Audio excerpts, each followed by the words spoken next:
Bismillah ar-Rahman ar-Rahim. Assalamu alaikum. Today we're going to continue with the infections of the respiratory system, and we're going to talk about a couple of fungal infections that cause lower respiratory tract infection, especially in immunocompromised patients. And also we're going to touch on one of the parasitic of the parasites that cause infection within the respiratory system. So to start, we're going to start with Histoplasma capsulatum, which is the first fungal infection that we're going to talk about today. Histoplasma capsulatum is characterized by being a dimorphic fungus. And what we mean by dimorphic fungus is that it's present in two forms. It depends on the temperature that it survives in. So it can survive at 37 degrees, and at this temperature it's going to be in the yeast form. And it can survive in 22 to 25 degrees, and it's going to be in the mold form at this temperature, especially when it's in the soil. The 37 degree form, or the yeast form, reproduced by budding, so through blastoconidia. The mold form is present, or it survives as a mycelia, and the mycelia are septate, and they produce microconidia and macroconidia, as we can see here. So it is in the mycelia form, and then it produces the microconidia, which is this small bud, and after that it matures into macroconidia, which we can see here. Diagnostic structure is the macroconidia, which we can see here in this figure. Those are the diagnostic structures, which are thick-walled with finger-like projections. It can be grown on blood agar, chocolate agar, and Saccharose agar, and it takes few weeks to grow on these media. Despite its name being Histoplasma capsulatum, it actually does not have a capsule, but because you can see that there is a ring surrounding each one of the macroconidia, then it is missed for a capsule. Histoplasma capsulatum is one of the most common fungal infections, and when we say one of the most common fungal infections, we mean fungal infections in immunocompromised. Because when we talk about fungal infections, they are most commonly seen in immunocompromised. Could they infect immunocompetent persons? Yes, they can infect, but most of the time the infection is going to pass unnoticed as a subclinical infection, and we would know that this person has been infected with this fungal infection by doing a serological test to see if he has seroconversion or formation of antibodies against this fungus. The ecological niche of Histoplasma capsulatum is blackbird roosts, chicken houses, and patebuanus.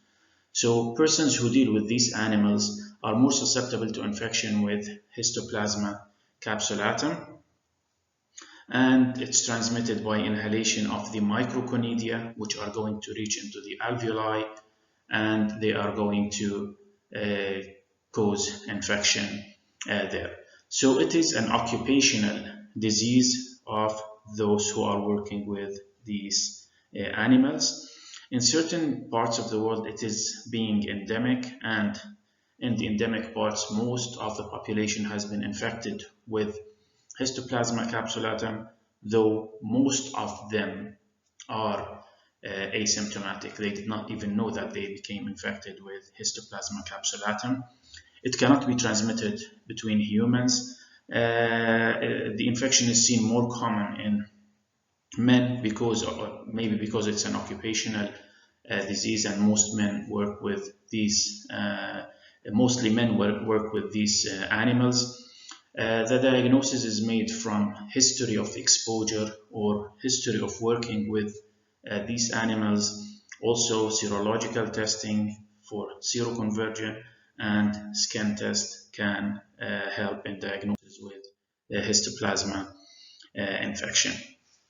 As we said, so it can be transmitted from the animals, can get airborne, and then can be inhaled, and as a result the histoplasma is going to replicate in the lungs. So histoplasma is a systemic disease mostly of the reticuloendothelial system, and when we say reticuloendothelial system, we mean the monocytes, macrophages, lymphatic organs and lymph nodes, as well as bone marrow, bone, lungs, and liver. These all together represents the reticuloendothelial system. So manifestations of the infection with histoplasma are going to be seen mostly in the bone marrow, lung, liver, and the spleen and the lymph nodes. So the infection starts by attachment to integrin and fibronectin receptor, and then the fungus is being phagocytosed. In the dendritic cells, if they were engulfed by dendritic cells, then the fungus is going to be killed. But if it was engulfed by neutrophils or macrophages, they can survive inside neutrophils and macrophages by modifying or increasing the pH to 6.5, and it's going to survive inside the macrophages. Most lesions after infection with Histoplasma capsulatum are going to be confined to the lungs, but it can spread via the lymphatics, especially in immunocompromised patients.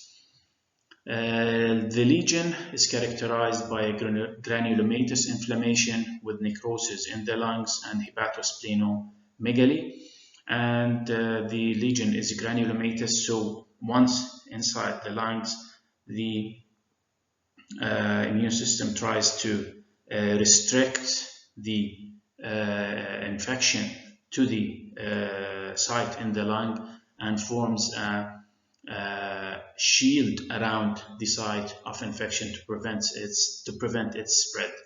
Hepatosplenomegaly could be the only sign seen in children, while in the adults, mostly patients present with pulmonary symptoms. Immunity that's generated against Histoplasma capsulatum is T helper 1 mediated. That means it is cell-mediated immunity, which targets the T lymphocytes, target the intracellular growth and control disease. So it's targeted by the CD8, which target the cells which are infected, leads to cell death and lysis. Any defect in immunity might lead to spread of the infection. What are the manifestations or the clinical presentations with Histoplasma capsulatum? In immunocompetent individuals, as we said, most of the infections are subclinical, and the patients do not even know that they became infected with Histoplasma. In patients who are clinically ill or immunocompromised patients, they might have either acute pulmonary disease, which is flu-like illness characterized by cough and fever, which lasts for a few days, or they can present with progressive pulmonary disease, which is chronic, which lasts for months to years, and is characterized by cough, shortness of breath. The cough is productive, and the sputum might be bloody tinged. Also, they might have weight loss, night sweats as a result of Histoplasma manifestations. Also, dissemination or invasive disease might occur, and it is characterized by fever with enlargement in the reticuloendothelial system, such as the liver, the spleen, and can be seen also as painless ulcer on mucous membrane in those who have disseminated infection. How to diagnose Histoplasma capsulatum infection? We can do blood, bone marrow, or site of infection cultures. Then we can do staining of the bone marrow with hematoxylin and eosine or right stain, and also we can detect the antigen, polysaccharide antigen of the Histoplasma capsulatum in either the blood or the urine using polymerase chain reaction or ELISA. How to treat patients infected with Histoplasma capsulatum? Primary infections and localized lesion resolve without treatment. Mild disease, we might use iatroconazole. In severe or disseminated infection, we need to use a combination of antifungal drugs such as amphotericin B and then followed by iatroconazole. In immunocompromised patients and in AIDS patient, iatroconazole can be used as prophylactic drug to prevent infection with Histoplasma capsulatum, especially in endemic areas. The second fungal infection that we are going to talk about is Coccidioides immitis. Coccidioides immitis is another dimorphic fungus. It resembles Histoplasma capsulatum in being dimorphic fungus, but here it's present in the mold form regardless of the incubation temperature, and it's present in the cultures and environment as a mold, while the other form that can be found within the humans once it infects human is the spherule that we're going to talk about in a moment. If we grow the Coccidioides immitis in culture, it requires 2 to 5 days to grow.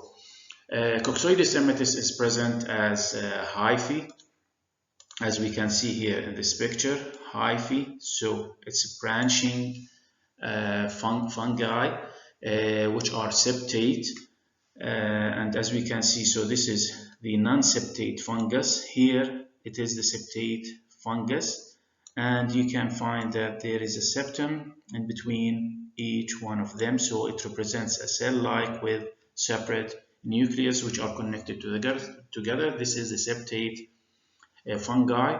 It produces thick-walled barrel-shaped arthrochonidia within 1 week, and this is the barrel-shaped arthrochonidia which we can see in 1 week. The mature arthrochonidia, or these barrel-shaped structures, are considered the infectious unit of the Coccidioides immitis, and once they get into our respiratory tract or inhaled into our respiratory tract, they are going to lead to infection within the respiratory tract.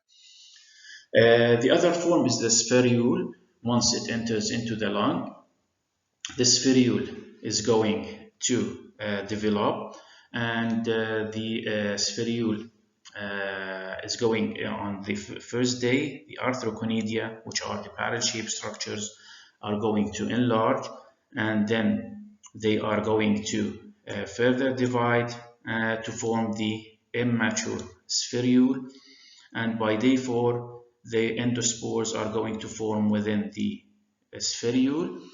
On day 5 the spherule was going to lyse and is going to release the endospores which are present in here. Once it gets, so this is the parasitic life cycle which occurs in the humans once infected. After that, these spherules are going to be released into the environment, and they are going to form tubules, which are those structures, and these are going to become the mycelia. The mycelia are going to become septated and are going to form the arthrochonidia, which are these barrel-shaped structures, and they are going then to go to the soil. Once there is disturbance of the soil, they are going to become airborne, and we can inhale them and become infected with them. The compartment might differentiate into 200 to 300 spores, and that is how the spherule is seen in the lung.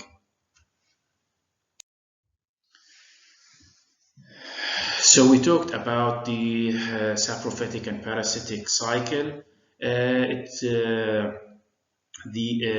Coccidioides immitis grows in alkaline soil in the hot climates where there is increased level of humidity. So we can see them in areas in the US such as Arizona, Nevada, New Mexico, West Texas, and Central California. It's not transmitted from human to human, and positive skin test is seen in 50 to 90% of long-time residents of endemic area, and that tells us that most of the residents in the endemic area have been infected with the Coccidioides immitis, but most of them, they did not develop any symptoms, and it was a subclinical infection. So once the arthroconida are being inhaled, they go into the terminal bronchiole, and the incubation period for the infection lasts from 1 to 3 weeks. Then the monocytes and macrophages can ingest and kill some arthroconida, while the arthroconadial cell wall has antiphagocytic properties. So some of these arthroconida can escape the monocytes and macrophages, and then they can develop into spherules. Proteases and spherule outer wall are linked to virulence and survival of the endospores. Lifelong immunity usually follows infection with Coccidioides immitis. Macrophages and cellular immunity are important for infection control, and immune deficit spreads the disease. So, as we said, it is mostly seen in those who are immunosuppressed. There is no role for humoral immunity in defense against infection with Coccidioides immitis. And it was noticed that persons with dark skin has a higher mortality, and they are 25 more times susceptible to infection with Coccidioides immitis. Clinical manifestations with Coccidioides immitis as a result of infection: most of those who become infected, more than 60%, develop no symptoms at all. Others might have what we call valley fever.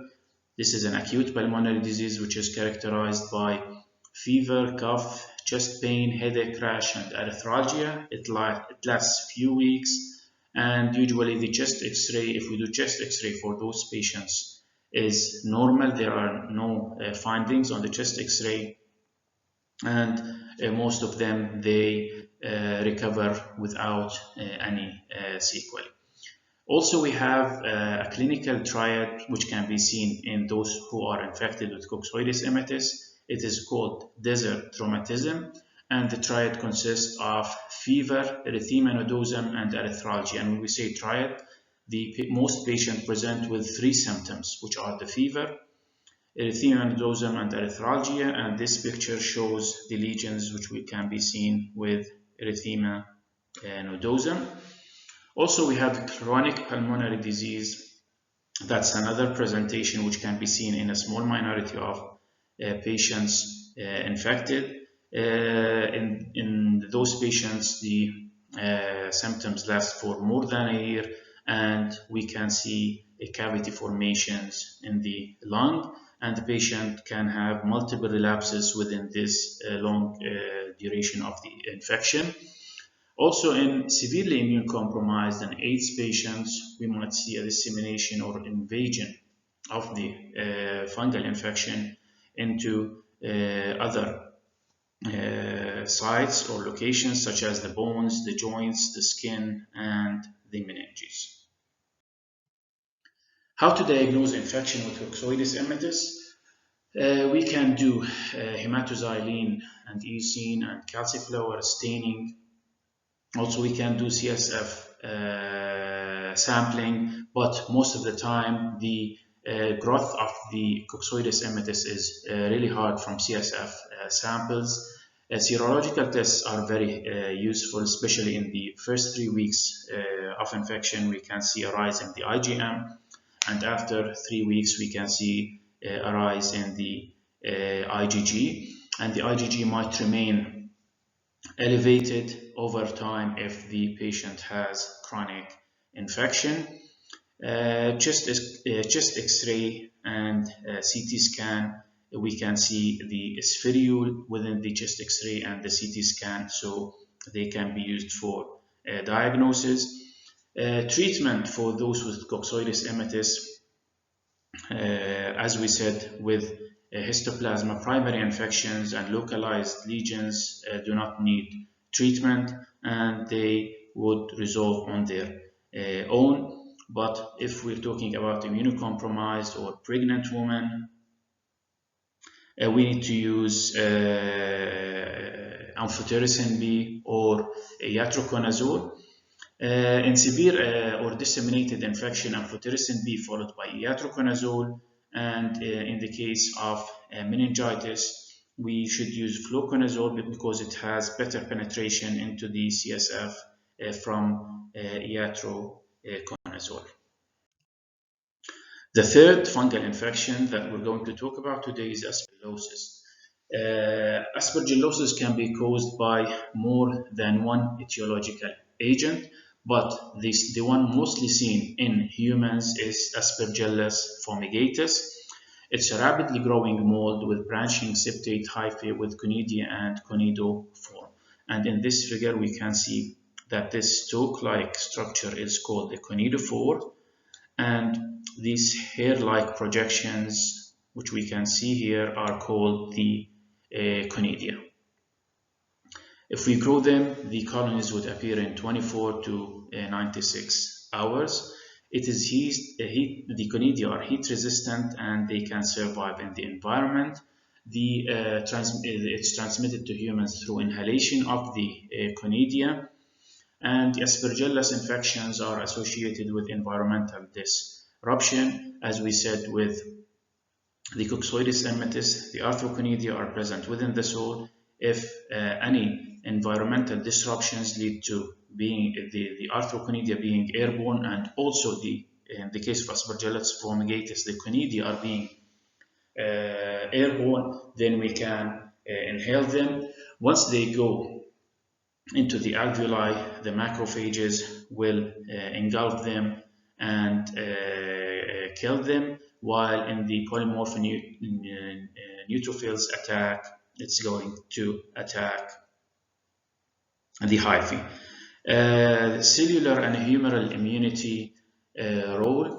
The exact immunity against Aspergillus fumigatus is still under investigation, and it's not really understood whether immunity against Aspergillus fumigatus or the immune system takes care of the fungal infection. Is it whether the cellular immunity or the humoral immunity is not well understood. What are the clinical manifestations or features which can be seen as a result of Aspergillus fumigatus infection? The first is allergic bronchopulmonary aspergillosis, which is most commonly seen in patients who have asthma or cystic fibrosis.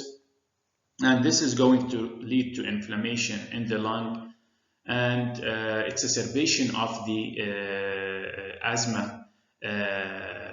asthmatic attacks. And patients are going to present with cough, wheezes, sometimes mild fever and general fatigue, but in this case, it's not going to cause infection. Also, we have another presentation, which is aspergilloma, where most patients who develop aspergilloma have a history of either TB, sarcoid, or cystic fibrosis, so they have pre-existing conditions in the lungs and they are more susceptible than other people. Aspergilloma is called also fungus bowl because fungus bowl forms within the lungs. In the case of aspergilloma, patients present with non-specific symptoms, but they might have hemoptysis or bloody cough. Another presentation is chronic pulmonary aspergillosis, and usually it occurs in those who are having pre-existing lung conditions and they have cavities in the lungs. such as TB patients. Infection with the Aspergillus fumigatus lasts more than 3 months, and we can see fungus balls might be present in the lungs in chronic pulmonary aspergillosis. Also, we have invasive aspergillosis as the fourth manifestation that can be present in certain patients, and it only occurs in severe immunocompromised patients who have organ transplant or they have stem cell transplant. And invasive aspergillosis mostly affects the lungs, but can spread to other parts of the body, such as the CNS, the sinuses, bone, heart, kidney, eye, blood, and skin.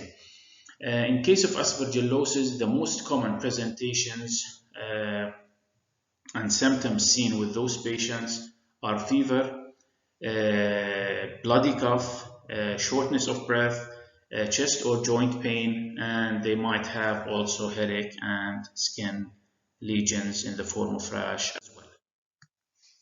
How to diagnose Aspergillus? We can culture the Aspergillus, but it takes long time, 1 to 3 weeks, and we can take samples from the lungs or bronchoalveolar lavage and then incubate them on malt agar media and wait for 1 to 3 weeks in order to get a growth of the Aspergillus. Also, we can do the chest X-ray and CT scan, and in the chest X-ray we can see what is called the air crescent sign, which is this crescent we can see here at the tip of the arrowheads. And also in the CT scan we can see also the air crescent sign in addition to the halo sign that we can see here. And the halo sign is what it looks like if we look directly or straight forward to the sun. So it's going to give us this halo sign. So those are diagnostic for Aspergillus fumigatus. What about treatment? Treatment we should treat with voriconazole, iatroconazole, caspofungin. So we can use one of those in addition to amphotericin B. Treatment should be in combination, amphotericin B in addition to one of the other antifungal agents. In the invasive disease, the mortality rate might approach 100%. And in the case of the fungus ball, the surgical removal of the fungus ball from the lungs might help in the treatment and the prognosis of those patients. The fourth fungus that we're going to talk about today is the Pneumocystis jirovecii, or it used to be called Pneumocystis carinii. This organism has not been grown in culture and does not infect animals, and here we talk specifically about Pneumocystis jirovecii. So jirovecii infect humans only, while Pneumocystis carinii infects animals. It was long considered a parasite based on the morphology. Nowadays it is considered a fungi. When they first isolated the Pneumocystis from the humans, they thought that it is a parasite. Nowadays it is labeled as fungus infection. Still, two names are being used, Pneumocystis carinii or Pneumocystis jirovecii, but as I told you, carinii can infect animals or mammals. Jirovecii infects humans only. And so when we talk about Pneumocystis in humans, it is jirovecii. It lives in interstitial tissues of the lung, and it can really disseminate to other locations such as spleen, lymph node, bone marrow, and the eyes.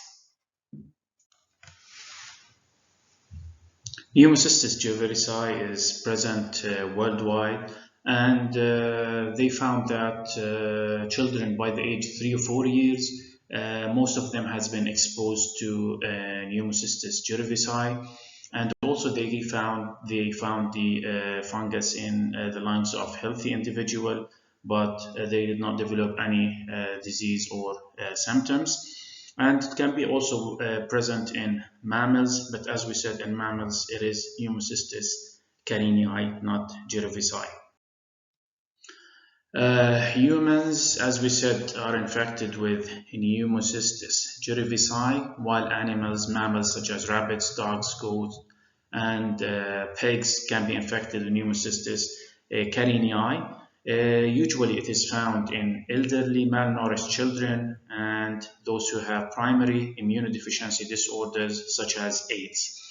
And once we hear about Pneumocystis jirovecii, we should always link that to AIDS patients. So any AIDS patient who have pneumonia, the first thing that should comes into mind is Pneumocystis jirovecii as a causative microorganism.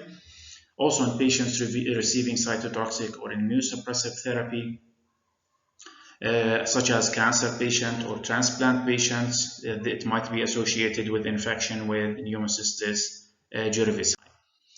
Transmission, the most well-known mode of transmission is through aerosol droplets and direct contact between individuals. Infants with congenital immunodeficiencies, they was found to have Pneumocystis jirovecii. Also patients on immunosuppressive therapy. Is there an interspecies transmission? Can be transmitted from animals to humans or from humans to animals? Most probably, as we said, Pneumocystis jirovecii is only found to infect humans. They tried in the lab to infect other species such as mice or rats, and they found that jirovecii does not infect animals. What about, is it, as we said, infants by 3 to 4 years have been infected with the Pneumocystis jirovecii, but they did not show symptoms. So is what come later during immunosuppressive status an infection which occurred during childhood and remained latent within the lungs but did not cause any symptoms, and it was reactivated upon immunocompromised status or upon immunosuppression? Or is that a new infection after being immunosuppressed? So those are questions. They still need to be answered. And the most known way of transmission is through aerosol droplets and direct contact between people. What about life cycle? The life cycle is not fully known because the Pneumocystis jirovecii cannot be grown in the lab, but it has two components. The life cycle has the asexual and the sexual reproduction. Four general morphological forms can be seen in mammals. We can see the trophozoite, the precyst, the cyst, and the sporozoite. And the cyst is the diagnostic form, where we can see 8 intracystic bodies. And in the coming slide, we're going to see those, the life cycle. So here we have the asexual trophic form, which starts with the trophozoite, and here we have the sexual form, which starts with the trophozoites. Then trophozoites conjugate to become a diploid and forms what we call the precyst. Then meiosis and mitosis occur, and then we have the early cyst, which has 8 structures inside, and then it matures, and then elongation start to occur, and then the existiment occurs, or the trophozoites would leave the cyst and to start a new cycle. Here, once again, we have the trophozoite, then the pre-cyst formation, then we're going to have mature thick-walled cysts with sporozoite inside. Then sporozoite are going to start to enlarge, and enlargement is an indication of that the sporozoites are going soon to exit the cyst and is going to be released. Then the cyst is going to open up and is going to still have some cytoplasm, and then it's going to totally collapse. So what is the clinical presentation in case of the pneumocystis jirovecii infection or pneumocystis pneumonia? The alveoli are going to fill with a foamy exudate containing the parasites, and the lung epithelium is going to disquamate and die. So those patients present with fever, non-productive cough, difficulty in breathing, and in severe cases they might have respiratory failure and cyanosis. And as we said, these can be seen in chronically ill or immunosuppressed patients. Also, there is an extrapulmonary lesion which might occur in very small minority of the patients, and it's going to involve the lymph nodes, the spleen, the liver, and the bone marrow. And in severe cases, if not treated, the patients are going to die as a result of asphyxia in 3 to 4 weeks. How to diagnose pneumocystis jirovecii? So clinical symptoms, and linking that to the clinical condition of the patient being immunocompromised or AIDS patient. Also, we can take samples from the lungs using bronchoalveolar lavage and do special staining such as toluidine blue or methenamine silver or Gram-Wright stain for the cysts. As we can see, these are the structures that we're looking for. They are the cysts of pneumocystis jirovecii. Also, we can detect them via ELISA or immunofluorescence assay or PCR. Also, we can see infection of the lung in the case of a pneumocystis jirovecii on the chest X-ray. This picture represents the trophozoite in the bronchoalveolar lavage material. So after taking bronchoalveolar lavage and doing staining, we can see these pinpoint structures, which are the trophozoites. Also, we can see the cysts in the bronchoalveolar lavage. These are the cysts, which has the sporozoites inside. For patients with pneumocystis jirovecii infection, the drug of choice is the trimethoprim sulfamethoxazole, and should be given with steroids to avoid inflammation, because those who were treated with trimethoprim sulfamethoxazole, they found that 3 to 4 days later they developed inflammation as a result of treatment with the antibiotic alone, and this exacerbated their symptoms. So it's advised to give steroids in addition to trimethoprim sulfamethoxazole. Another drug that can be given is the pentamidine, which is given as an inhalant. Treatment can be toxic, so the patient needs to be closely monitored for any side effects. And in patients who have a CD4 count below 200, in AIDS patients with unexplained fever, then we might give them trimethoprim sulfamethoxazole as a prophylaxis, so it can be used for prevention as well. Preventive treatment is the drug of choice is trimethoprim sulfamethoxazole, and can be given for AIDS patient. And for AIDS patient, we should also ask them to stick properly to their highly active antiretroviral therapy, so that their immune system becomes boosted. The last microorganism that we're going to talk about is the parasite Paragonemus westermanni. Paragonemus westermanni is an oriental lung fluke, and it causes a disease called paragonimiasis.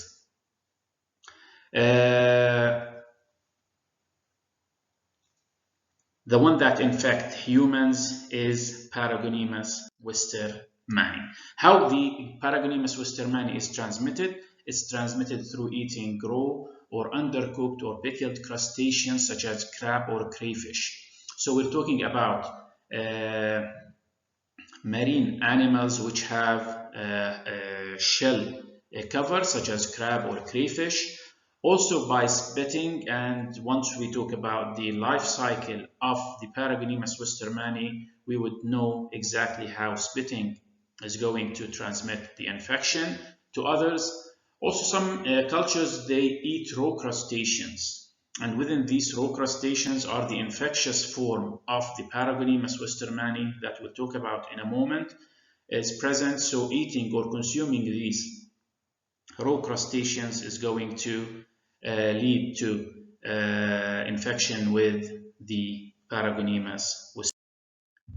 This slide represents the life cycle of the Paragonimus westermani, and as we can see, it starts with the unembryonated egg that's seen here, and this is the diagnostic form of the infection with Paragonimus westermani. So the diagnostic form is the egg that you can see here.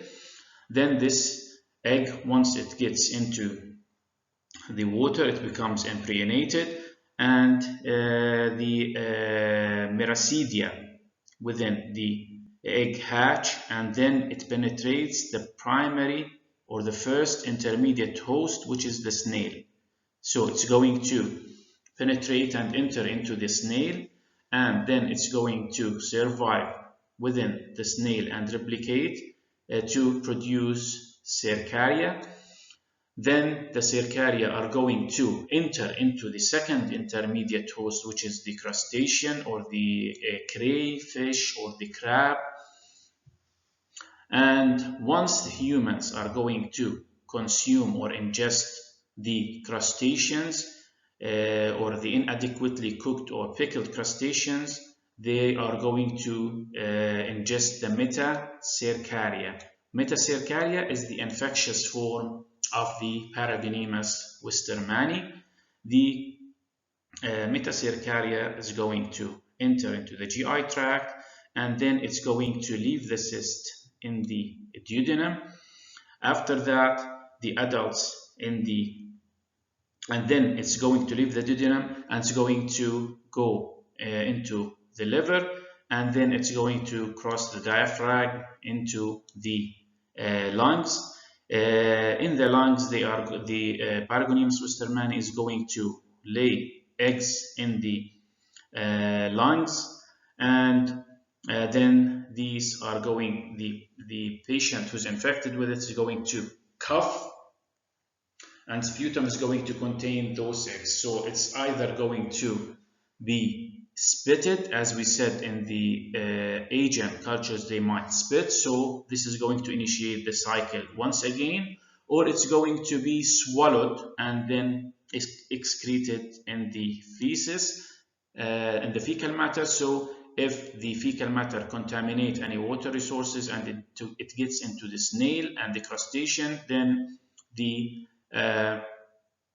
cycle is going to be initiated once again.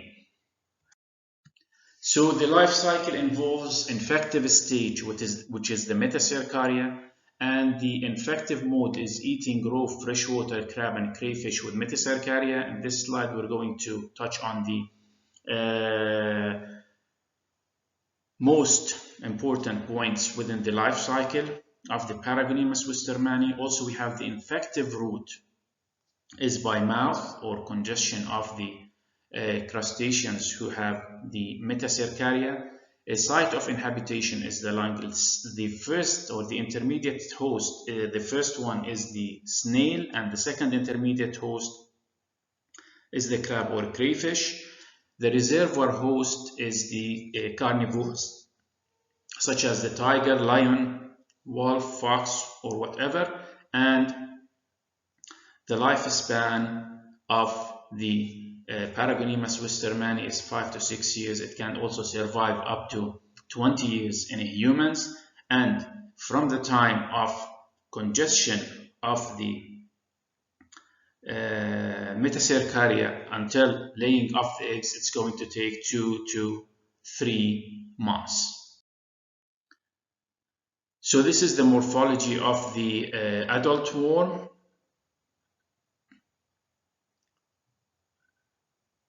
It is pinkish in color. It has golden brown colored eggs, and the Metacercariae and the second intermediate are spherical in shape, and those are the infectious form of the Paragonimus wistermani. What about the morphology of the egg? The egg leaves the definitive host and hatches in the mericidium that penetrates into the snail, and this is the adult fluke, which is found in the mammalian host. These are the Metacercariae, which are the form ingested by humans, and it's the infectious form, and the cercaria is the form which penetrates into the crustacean. So after the Metacercaria is ingested within the crustaceans, the larva is going to develop in the small intestine. Then it's going to exit the cyst and penetrate the intestinal wall into the peritoneal cavity, and it's going to do that within 30 minutes to 2 days, and then it's going to migrate into the abdominal wall or the liver, and approximately after 1 week it's going to go from the abdominal cavity into the diaphragm and reach the pleural space and the lung, and within the lung the fluke is going to maturate in a fibrous cyst, and it's going to lay eggs there. From the time of entry into laying eggs, it might take 2 to 3 months. What are the symptoms which occur as a result of that? In the early stages, there are actually no symptoms, and also in a majority of patients, they might not have any symptoms at all during the infection. But once the parasite is in the lung, the worm is going to stimulate an inflammatory reaction, and the patient would start having a cough.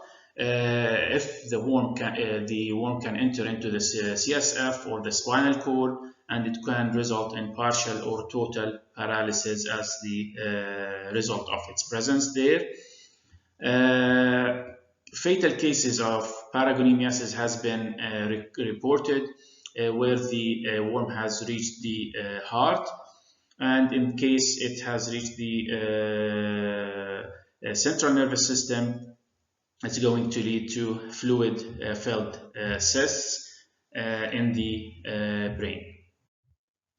How to diagnose Paragonimus wistermani? Microscopic examination of the characteristic egg which is present in the sputum, and as we said, the diagnostic form is the eggs, the infectious form is the Metacercariae. Also, we can detect antibodies against the Paragonimus wistermani. ELISA and serological tests are highly sensitive. In more than 90% of the cases, we can detect antibodies against the Paragonimus wistermani, and may not present in these sources until 2 to 3 months after infection. As we said, from the time of entry until laying the eggs, it might take 2 to 3 months. What about treatment? Treatment against Paragonimus wistermani is through praziquantel and biothianol, and prevention, we can prevent infection with Paragonimus wistermani by fully cooking shellfish in water with temperatures exceeding 55 for 5 minutes, or also freezing can kill the Metacercariae by freezing at -20 for 7 days or at -35 for 15 hours. So that's all for fungal infections and parasitic infections of the respiratory system. Thank you for watching.